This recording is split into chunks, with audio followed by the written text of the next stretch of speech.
Thank you. I really appreciate that. Thanks a lot. Thank you. You know, Steve, thank you for that introduction. I also want to congratulate my Lieutenant Governor, Becky Clayfish, on her fantastic award this evening.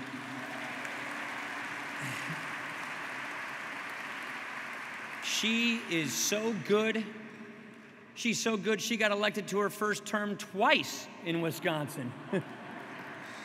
After her acceptance speech, Spence Abraham leaned over to me and says, "Wow, you really have a deep bench in Wisconsin." I want to commend the ladies of the SBA list. Marjorie Dannenfelser, Jane Abraham, and my friend Marilyn Musgrave.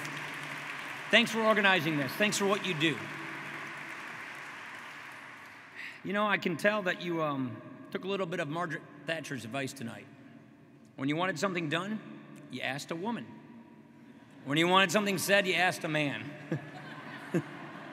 I'm honored by your invitation. I am because I am inspired by your work. There's a lot of talk these days about how to win the next election. You know what our critics say? Spence and I were just talking about this. You should abandon these pro-life beliefs. You know what? That would only demoralize our voters. It's an odd strategy, I think. One that's a cynical ploy, which would be surely followed by a thumping defeat. Besides, you're proving the critics wrong already. You're helping pro-life leaders win races across the country. You're showing that what actually convinces people is conviction. You're making headway. A majority of the country now believes that abortion should be illegal in some or all cases. And young people are among our most passionate supporters. That said, we've had a few setbacks. Believe me, I know. We've missed some opportunities. We lost some key races. So what do? How do we reclaim the human center? Well, here's my thinking. We need to articulate a vision, one that can attract a very broad coalition. To advance our pro-life cause, we need to work with people who consider themselves pro-choice, because our task is not to purge our ranks, it's to grow them. And I'll explain what I mean. We need to expand our horizon because our critics say that our vision is one of self-denial, when in fact it is really one of self-fulfillment. We don't want a country where abortion is simply outlawed.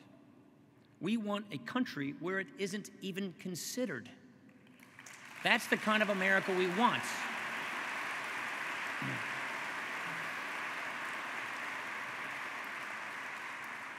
We want a country that values every human life at every stage of a person's life. And that vision can unite us. That vision can win. But we have to make the case. We have to do it with patience. And we have to do it with good cheer. We have to show that the pro-life cause just isn't the cause of the unborn. It's also the cause of the poor. It's also the cause of the powerless. Our position isn't a narrow objection to so-called abortion rights. Instead, our position is a deep affirmation of human rights. And taken that way, we reclaim the human center. Look, to us, it might be an open and shut case. Many of us are pro-life because of our faith. We believe that every person is made in the image of God. So every life is precious and worthy of protection. But if we want to appeal to the broadest audience, we need to use every tool at our disposal. We can't just make arguments based on faith. We also need to make arguments based on reason. And if we deny the right to life, we deny the principle of equality. And with it, we deny our belief in self-government. Look, the Declaration of Independence says it so well. All men are created equal. It rejects this old notion that some are born to rule and others to obey. In fact, it calls these truths self-evident. It's obvious to anyone with ears to hear and eyes to see. We each have a right to life, liberty, and the pursuit of happiness, and no one can deprive us of those rights without our consent. Consent.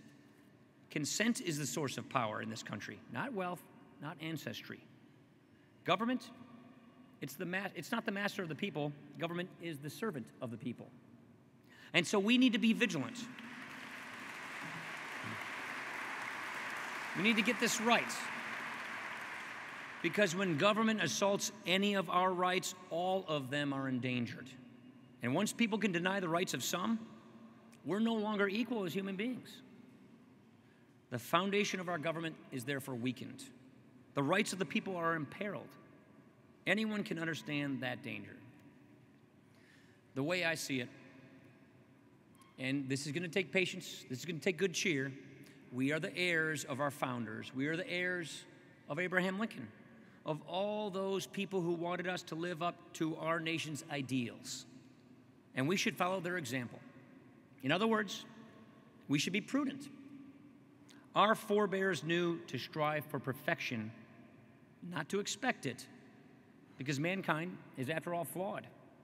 Progress takes time. It takes work. It takes common sense. Take Lincoln. He hated slavery as much as anyone, but he defended a law that preserved it. He supported the Compromise of 1850, which prohibited slavery in California but allowed it in New Mexico. He even backed a law to return runaway slaves to their owners. Why? Because to end slavery, he had to preserve the Union. The country couldn't free the slaves if it didn't exist. Now, Lincoln didn't go along to get along. That's not the point I'm trying to make here. He used compromise to achieve his objective, which was to put slavery on the course of ultimate extinction. He rejected compromises that worked against his purposes, but he accepted them if they brought him closer to his goal, even in just a small way. And we all know what happened.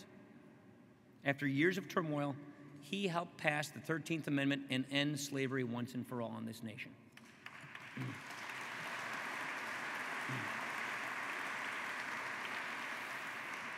And like Lincoln, we should promote civility and compromise in pursuit of the common good. You know, I've often thought about this, and the Casey story makes me think about it. I think perhaps the biggest mistake the Democratic Party made is that it chased the pro-life movement from its ranks. With the notable exception of my friend Congressman Dan Lipinski, who I see here tonight. And Dan Lipinski, I want to thank you for standing up. There's a man with conviction and a man with guts.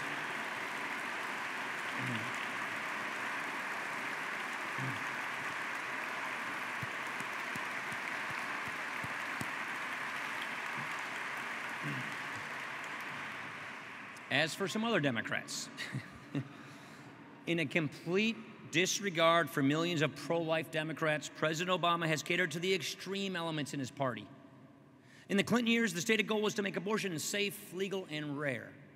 Now, the party stands for an absolute unqualified right to abortion at any time, under any circumstance, and even at taxpayer expense. By contrast, we understand that the best way to advance a cause is not to push our adversaries away, it is to convince them. People can surprise you. Not long ago, there was a doctor who performed 75,000 abortions, even on his own child. His commitment was so extreme that he helped found NARAL. Could you ever work with a guy like that? Well, in fact, we did. Late in his life, Dr. Bernard Nathanson became a great spokesman for life. We can convince people. He renounced atheism, but religion is not what changed his heart. Science did. The image of the ultrasound of that tiny beating heart, it made him realize that that was life. Not everyone's going to undergo a change like that, but we should work with people of all beliefs to make that kind of progress. Building on the